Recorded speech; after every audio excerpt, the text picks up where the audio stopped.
नमस्कार दोस्तों, स्वागत है आपका आज के मुख्य समाचारों में। दोस्तों यहां पर आपको देखने को मिलेंगी सुबह से लेकर शाम तक की तमाम बड़ी खबरें मुख्य समाचार ब्रेकिंग न्यूज अपडेट्स के रूप में। तो दोस्तों आप सभी लोगों से रिक्वेस्ट है इस वीडियो को ज्यादा से ज्यादा लाइक और शेयर करें। तो दोस्तों सीधे चलते हैं आज की पहली बड़ी खबर की ओर।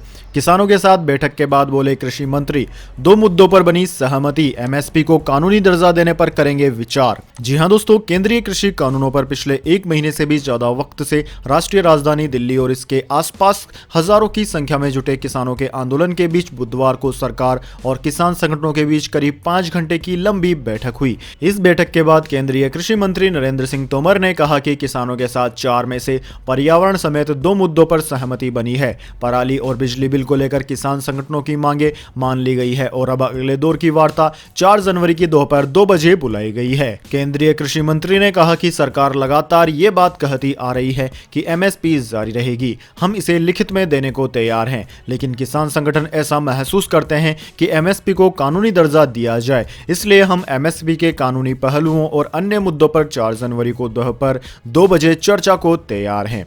इसके बाद दोस्तों अगली बड़ी खबर, इनकम टैक्स फिलिंग 2021 बढ़ गई, आरटीआर फाइलिंग की लास्ट डेट, जान लीजिए क्या है नई तारीख।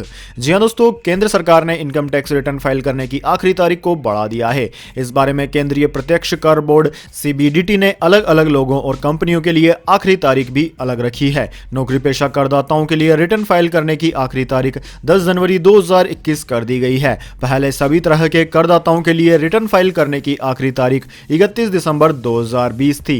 दोस्तों सीबीडीटी ने अपने नोटिफिकेशन में कहा कि जिन करदाताओं को अपने रिटर्न का ऑडिट कराने की जरूरत नहीं पड़ती है और वो रिटर्न फाइल करने के लिए आईटीआर 1 या फिर आईटीआर 4 फॉर्म का प्रयोग करते हैं, उनके लिए आखिरी तारीख 10 जनवरी कर दी गई है।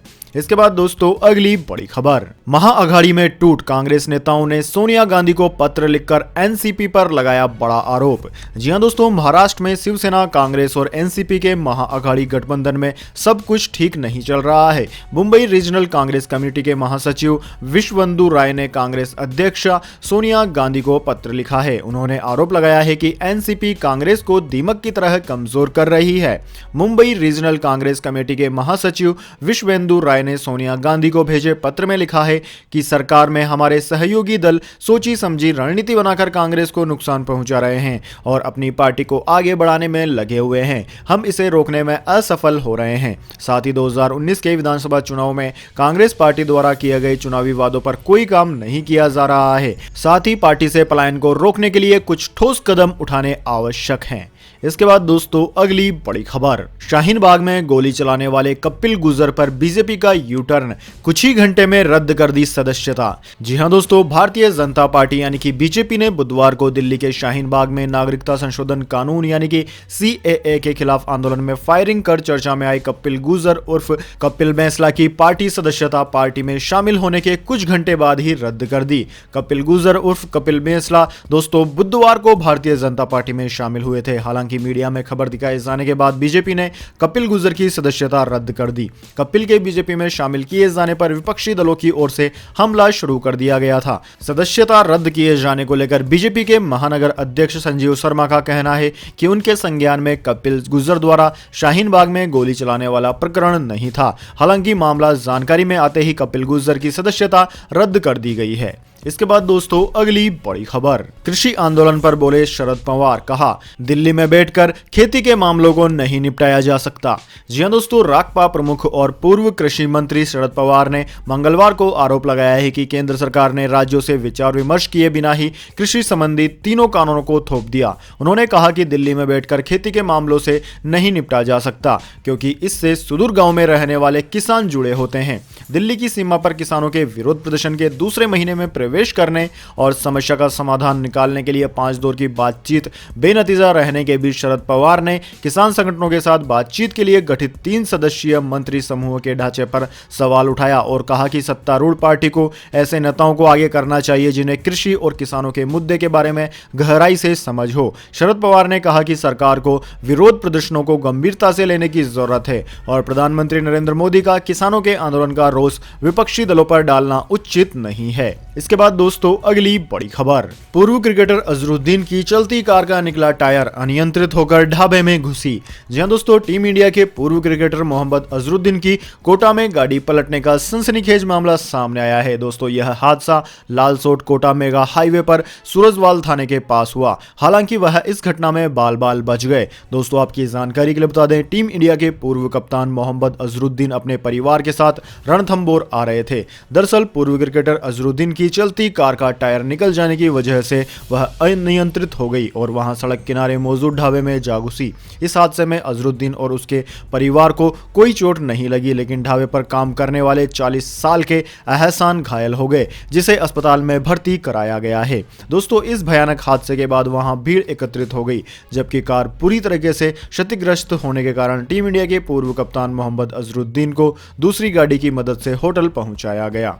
इसके बाद दोस्तों अगली बड़ी खबर, जिन खदानों में छिपा है इस महामारी की उत्पत्ति का राज, वहां किसी को नहीं जाने दे रहा है चाइना। जी हां दोस्तों, इस महामारी को लेकर चीन शुरुआत से ही झूठ बोलता आ रहा है। पूरी दुनिया जानती है कि इस महामारी की उत्पत्ति चीन में हुई है, लेकिन बीजिंग दूसरों पर इसका दोष मढ़ता आया है। अब एक नई रिपोर्ट ने चीन की साजिशों और सच्चाई को बाहर आने से रोकने की उसकी कोशिशों को उजागर किया है। इस रिपोर्ट में बताया गया है कि कम्युनिस्ट सरकार दक्षिणी चीन की हरी भरी पहाड़ियों के बीच मौजूद खदानों तक विशेषज्ञों और पत्रकारों को पहुंचने से रोकती रही है। माना जा रहा है कि इन खदानों में ही इस महामारी की उत्पत्ति का राज छिपा हुआ है। रिपोर्ट में चीन की असलियत उजागर करते हुए बताया गया है कि हाल ही में बेट रिसर्च टीम ने इन खदानों का दौरा किया था और वो नमूने लेने में कामयाब भी रही, लेकिन अधिकारियों ने वो नमूने छीन लिए। चीनी सरकार ने अपने इस महामारी वायरस विशेषज्ञों को स्पष्ट निर्देश दिए हैं कि इस संबंध में मीडिया से कोई बात न की जाए। इस वजह से अधिकांश राज दुनिया के सामने नहीं आए। इसके बाद दोस्तों जान लेते हैं पूरी दुनिया और भारत में क्या है इस महामारी की स्थिति। तो दोस्तों सबसे पहले बात कर लेते हैं भारत की। तो दोस्तों भारत की बात की जाए तो भारत में इस वक्त तक इस महामारी के संक्रमितों का आंकड़ा 1,02,50,000 को पार कर गया है, जबकि दोस्तों मौतों का आंकड़ा 1,48,000 से ज्यादा है। वहीं दोस्तों इस महामारी का सबसे ज्यादा असर महाराष्ट्र पर हुआ है। महाराष्ट्र में अब तक 19,25,000 से ज्यादा संक्रमित मरीज सामने आ चुके हैं। वहीं दोस्तों इसके बाद में कर्नाटका, आंध्र प्रदेश, तमिलनाडु, केरला, दिल्ली, उत्तर प्रदेश, वेस्ट बंगाल, उड़ीसा, राजस्थान, तेलंगाना, छत्तीसगढ़, हरियाणा आदि राज्यों का नाम आता है। इसके बाद दोस्तों जान लेते हैं क्या है पूरी दुनिया के हालात। लेकिन उससे पहले दोस्तों मेरी आपसे एक छोटी सी रिक्वेस्ट है, अगर दोस्तों आपको अभी तक हमारी न्यूज़ पसंद आई है तो इसे एक छोटा सा लाइक जरूर दे दें, और अगर आपको पसंद नहीं आई है तो बेशक आप डिसलाइक भी कर सकते हैं। लेकिन दोस्तों लाइक और डिसलाइक जरूर कीजिए, क्योंकि दोस्तों यही हमारी मेहनत का फल होता है और इसी से पता चलता है कि आपको हमारी वीडियो पसंद आई है या नहीं। तो दोस्तों जल्दी से जान लेते हैं क्या है पूरी दुनिया के हालात। तो दोस्तों पूरी दुनिया में इस वक्त तक इस महामारी के संक्रमितों का आंकड़ा 8,20,51,000 को पार कर गया है, जबकि दोस्तों मरने वालों की संख्या 17,92,000 के पार है। दोस्तों इस महामारी का सबसे बड़ा दंश अमेरिका को झेलना पड़ रहा है। अमेरिका में इस वक्त तक 1,94,21,000 से ज्यादा संक्रमित मरीज सामने आ चुके हैं। वहीं दोस्तों दूसरा नंबर भारत का है, जबकि तीसरा नंबर ब्राजील का है। ब्राजील में 75 लाख से ज्यादा संक्रमित मरीज अब तक सामने आ चुके हैं। दोस्तों इन तीनों देशों के बाद में Russia, France, United Kingdom, Turkey, Italy, Spain, Germany, Colombia, Argentina, Mexico, Poland आदि देशों का नाम आता है। इसके बाद दोस्तों अगली बड़ी खबर, अब 9 की जगह करना होगा 8 घंटे काम, ओवर टाइम के लिए मिलेगी दुगनी सैलरी, अगले साल से बदल जाएंगे नियम। जी हां दोस्तों, द इकोनॉमिक टाइम्स में छपी एक खबर के मुताबिक सरकारी अधिकारियों ने बताया है कि डेली वर्क आवर्स को 8 घंटे ही रखने पर विचार किया जा रहा है, लेकिन इसके बाद ओवर टाइम शुरू होगा। ओवर टाइम में सैलरी रोजाना की सैलरी से कम दुगनी होगी। न्यूज़पेपर में छपी खबर के मुताबिक सरकार के अधिकारियों की तरफ से ये सफाई इसलिए आई है कि ये भ्रम फैलने का डर था कि नए श्रम कानून में कामकाजी घंटों को बढ़ाकर 12 घंटे किया जा रहा है, जिससे दूर करना जरूरी है। दोस्तों आपकी जानकारी के लिए बता दें, फैक्ट्रीज एक्ट के तहत कंपनियां अपने यहां काम करने वाले लोगों से 9 घंटे से ज्यादा काम करवाती है, लेकिन उन्हें ओवर टाइम नहीं देती है, क्योंकि मौजूदा व्यवस्था के मुताबिक अगर कोई लेबर अपने काम के घंटों के बाद 30 मिनट से कम का समय ज्यादा देता है तो उसे ओवर टाइम नहीं माना जाता। लेकिन नए श्रम नियमों के मुताबिक अब 15 मिनट से 30 मिनट का समय आधे घंटे के ओवर टाइम के रूप में माना जाएगा। यानी कि अपने काम के घंटे खत्म होने के बाद अगर आप 15 मिनट भी अधिक समय देते हैं तो आपको 30 मिनट का ओवर टाइम दिया जाएगा, जो कि नॉर्मल दिए जाने वाले सैलरी का डबल होगा। इसके बाद दोस्तों अगली बड़ी खबर, मेरठ के बाद अब नोएडा में भी मिला इस महामारी का नया स्ट्रेन, मच गई हड़कंप। जी हां दोस्तों, उत्तर प्रदेश में इस महामारी का नया स्ट्रेन मिलने से हड़कंप मचा हुआ है। मेरठ जिले में मंगलवार को 2 साल की बच्ची में नया स्ट्रेन मिलने के बाद से आज नोएडा में भी एक व्यक्ति में संक्रमण की पुष्टि हुई है। इस खबर से पूरे स्वास्थ्य विभाग में हलचल तेज हो गई है।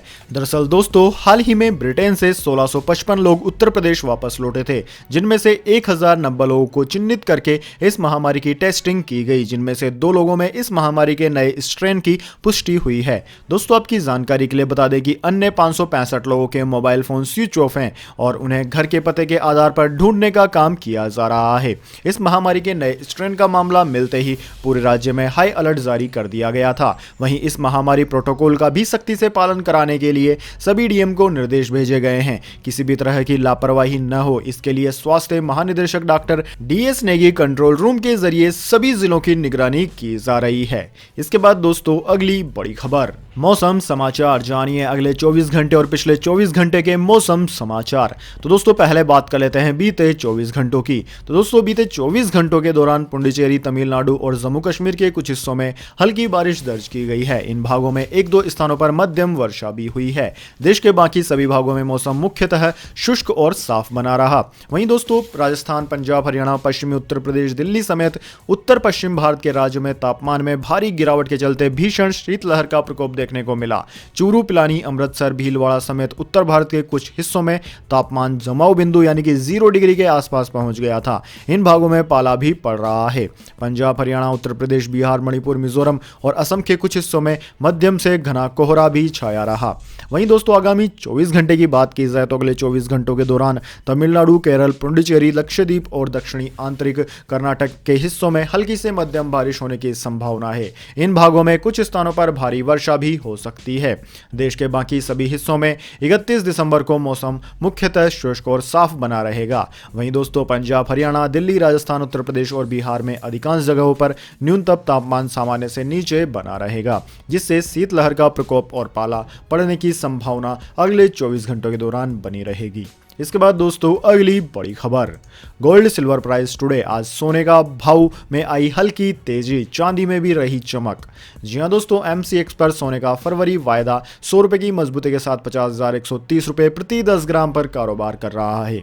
वहीं दोस्तों दिल्ली सराफा बाजार की बात की जाए तो दिल्ली सराफा बाजार में 10 ग्राम सोने का भाव 53,250 रुपए प्रति 10 ग्राम पर बंद हुआ, जबकि 1 किलोग्राम चांदी की कीमत 68,000 रुपए प्रति किलोग्राम पर बंद हुई। इसके बाद दोस्तों अगली बड़ी खबर, पेट्रोल डीजल प्राइस टुडे, लगातार 23वें दिन पेट्रोल डीजल की कीमतों में नहीं हुआ कोई भी बदलाव। जी हां दोस्तों, पेट्रोल डीजल की कीमतों में आज लगातार 23वें दिन कोई बदलाव नहीं हुआ है। इससे पहले पेट्रोल डीजल के दाम लगातार 6 दिन तक बढ़े थे। दोस्तों राष्ट्र राजधानी दिल्ली की बात की जाए तो दिल्ली में 1 लीटर पेट्रोल की कीमत 83 रुपए 71 पैसे प्रति लीटर है, जबकि दोस्तों डीजल की कीमत 73 रुपए 87 पैसे प्रति लीटर है। दोस्तों सबसे महंगा पेट्रोल मुंबई में है। मुंबई में 1 लीटर पेट्रोल की कीमत 90 रुपए 34 पैसे प्रति लीटर है, जबकि दोस्तों डीजल की कीमत 80 रुपए 51 पैसे प्रति लीटर है। सबसे महंगा डीजल भी मुंबई में ही मिलता है। इसके बाद दोस्तों अगली बड़ी खबर, देश में इस महामारी के नए स्ट्रेन का बड़ा खतरा, महाराष्ट्र में 31 जनवरी तक बढ़ा दिया गया लॉकडाउन। जी हां दोस्तों, महाराष्ट्र सरकार ने इस महामारी के नए स्ट्रेन की रोकथाम के लिए राज्य में 31 जनवरी तक लॉकडाउन को बढ़ाने का फैसला लिया है। राज्य सरकार की ओर से इस संबंध में आधिकारिक सूचना दे दी गई। दोस्तों उद्धव ठाकरे सरकार की ओर से जारी बयान में कहा गया है कि राज्य में इस महामारी वायरस के फैलने का खतरा है, इसलिए इसके प्रसार को रोकने के लिए कुछ आपात कदम उठाए जा रहे हैं और राज्य में लॉकडाउन संबंधी पाबंदियां 31 जनवरी तक बढ़ाई जाती है। दोस्तों बयान में कहा गया है कि जिन गतिविधियों को समय समय पर अनुमति दी गई है वे जारी रहेंगी। जानकारी के लिए आपको बता दें कि इस महामारी के बाद अब दुनिया के तमाम देशों में इस महामारी का नया वेरिएंट यानी कि नया स्ट्रेन भी तेजी से पैर पसार रहा है। इसलिए दोस्तों इस महामारी के नए स्ट्रेन के बढ़ते हुए खतरे को देखते हुए ही लॉकडाउन को साल 2021 के पूरे जनवरी महीने तक बढ़ा दिया गया है। इसके बाद दोस्तों अगली बड़ी खबर, पुरातत्व विभाग का बड़ा खुलासा, सोमनाथ मंदिर के नीचे दबी मिली 3 मंजिला इमारत, बौद्ध गुफाओं के निशान भी मिले। जी हां दोस्तों, 12 ज्योतिर्लिंगों में से एक सोमनाथ मंदिर को लेकर प्रधानमंत्री मोदी ने पुरातत्व विभाग को जांच के आदेश दिए थे। पीएम मोदी सोमनाथ मंदिर के ट्रस्टी भी हैं। लगभग 1 साल पहले पीएम मोदी ने एक मीटिंग के दौरान पुरातत्व विभाग को इस जांच के लिए कहा था। अब पुरातत्व विभाग ने अपनी 32 पन्नों की यह जांच रिपोर्ट सोमनाथ ट्रस्ट को सौंप दी है। रिपोर्ट में बताया गया है कि मंदिर के नीचे एल शेप की एक और इमारत है।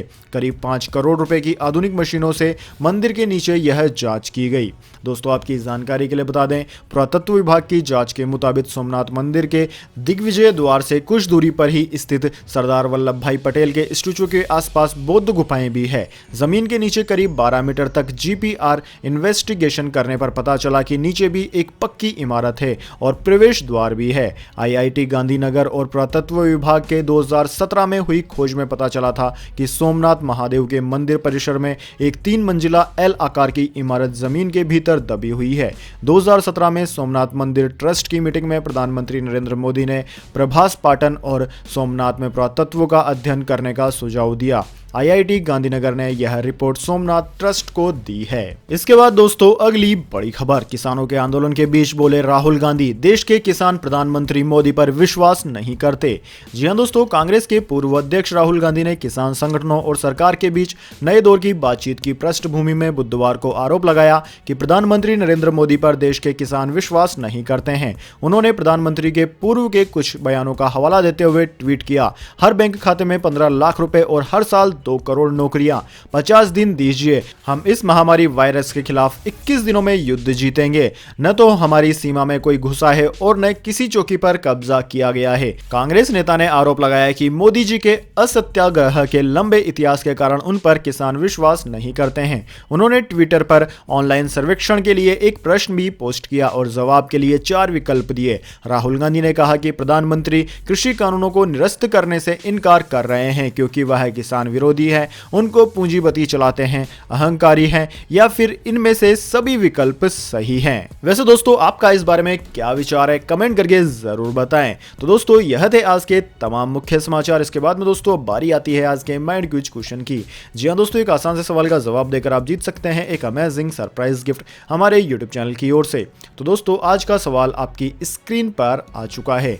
दोस्तों, आपको बताना है पृथ्वीराज चौहान को किस मुगल शासक ने बंदी बना लिया था। अगर दोस्तों आप जानते हैं तो जल्दी से कमेंट बॉक्स में लिख दीजिए। अगर दोस्तों आपका जवाब होता है एकदम सही और आप चुने जाते हैं लक्की विजेता के रूप में, तो आपको मिल सकता है एक अमेजिंग सरप्राइज गिफ्ट हमारे यूट्यूब चैनल की ओर से। तो दोस्तों जल्दी से अपना उत्तर कमेंट बॉक्स में लिख दीजिए, वीडियो को लाइक कर लीजिए, चैनल को सब्सक्राइब करके बेल आइकन भी दबा लीजिए। धन्यवाद। वंदे मातरम। जय हिंद, जय भारत।